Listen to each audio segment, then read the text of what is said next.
Hey guys, welcome back to the channel. It's Johnny here from MTB Trail Rider. Today we're going to be working on the Siskiu T8. What we're actually going to be doing today is teaching you how to add or replace, remove volume spacers or bottomless tokens in your front fork, which on this bike is the Fox 34 Rhythm.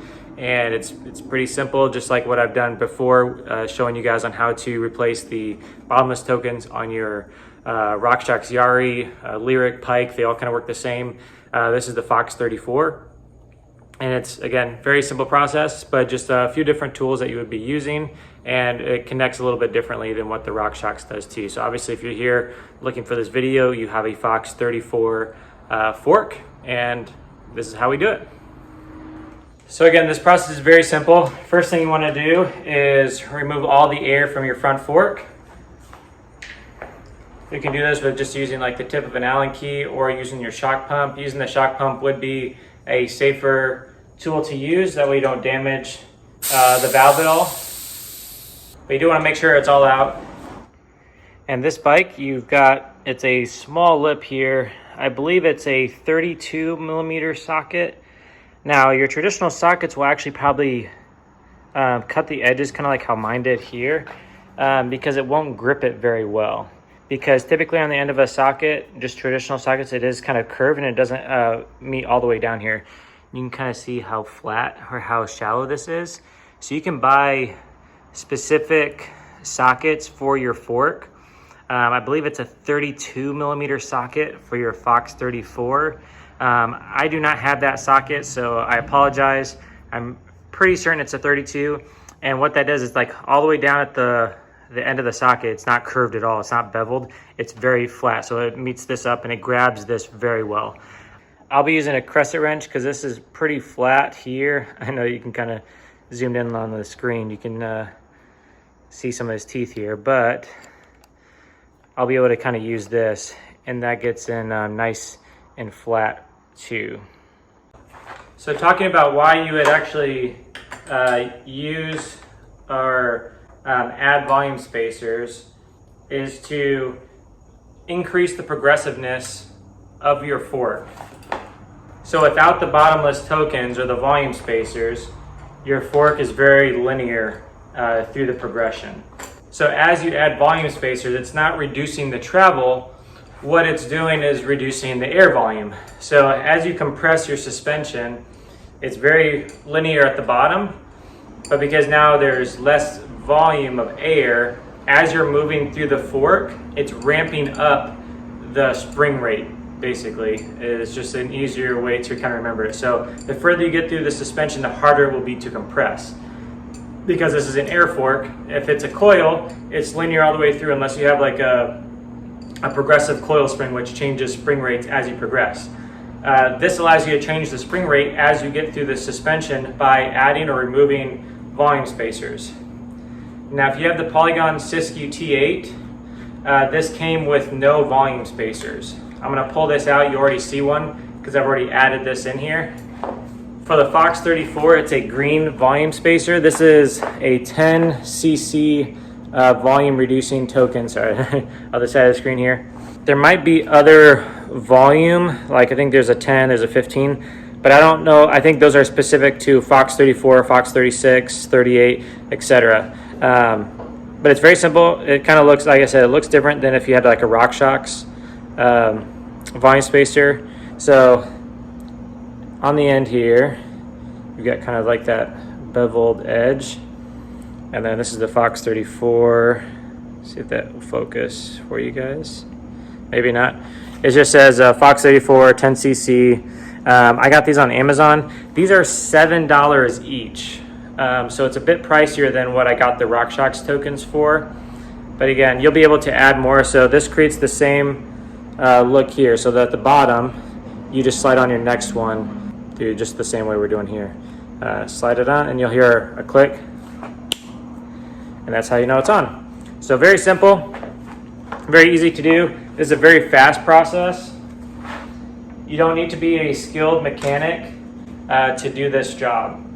And the biggest thing is just understanding what volume spacers do. And I think as I started off riding mountain bikes, I was very worried to even attempt anything with the suspension, especially volume spacers, because it meant I had to open up the fork and getting inside it. You know, in my head, it was very daunting. It was a very daunting task, but I also didn't know what I was looking for. What was I trying to accomplish? And so I did a previous video about just beginner suspension setup for your mountain bike. We talked about just sag, rebound, and compression. When you set your sag on your front fork, you're probably around your 15% sag when you're just sitting on the bike. Anyways, if you want to get into the details of that, watch that video. I'll tag it up here at the end of the video. But once you get your sag, and if you find yourself continually bottoming out still, or using all of your suspension, or you just feel like it's still, like you're bogging down too much in certain drops or certain features of the trail, you can add a volume spacer or bottomless token. So you keep your spring rate, you keep the same air pressure from whatever you use to set your sag, and you'll still put it back. So we'll add the volume spacer. I'm probably going to add a second one, honestly, just for my own personal preference. I'm still waiting on that one. I thought one would be enough, but after just kind of riding a little bit, I realized I want a second one in here. And so what I'm talking about, the beginning, the short travel is still very linear and still very soft based on my spring rate, based on my sag. For me, I got this set right around 100 PSI. I think it might be 95 PSI, I think is what I've been riding this at.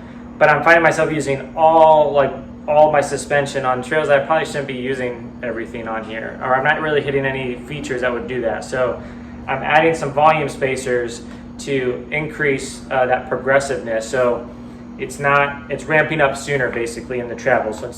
So instead of ramping up way up here in the travel, it's going to start, you know, a little bit further, maybe mid-level travel, you know, instead of all the way up high before it starts getting more progressive. So that's why I would do something like that, and that's why we have this here. All right, so one more tip. I might have forgot this. We might be coming back here at the end. When you have this cap back on, and you're obviously feeling the pressure back up, you're going to have 0 PSI in here, obviously.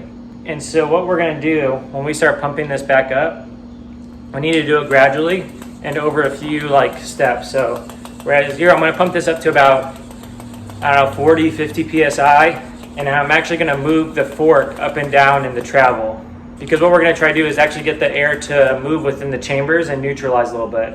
I'm about 40 PSI right now. I got this in the bike stand.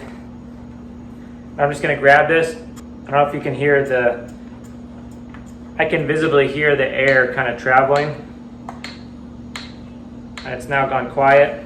And we're going to keep going back up. I'll probably do this again at around 70, 75. Since for me, I'm going up to about 100. If you're doing this on the ground, you can just kind of do this over the front of your fork, pressing into it. I just have it on the stand. And then we're going to set this back up to my PSI, and then it's good to go.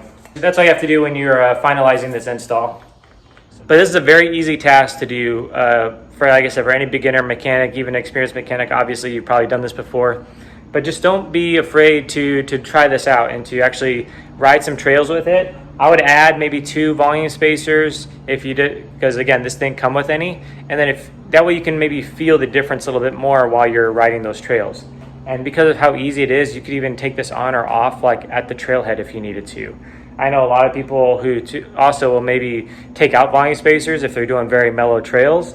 And then if they know they're going to be hitting some more gnarly stuff, they'll actually add a couple volume spacers. So it's very easy to manipulate and change, so you don't need to just set it and forget it. But if you are looking for these, I'll have the link in the description for those Fox tokens. You can get them on Amazon.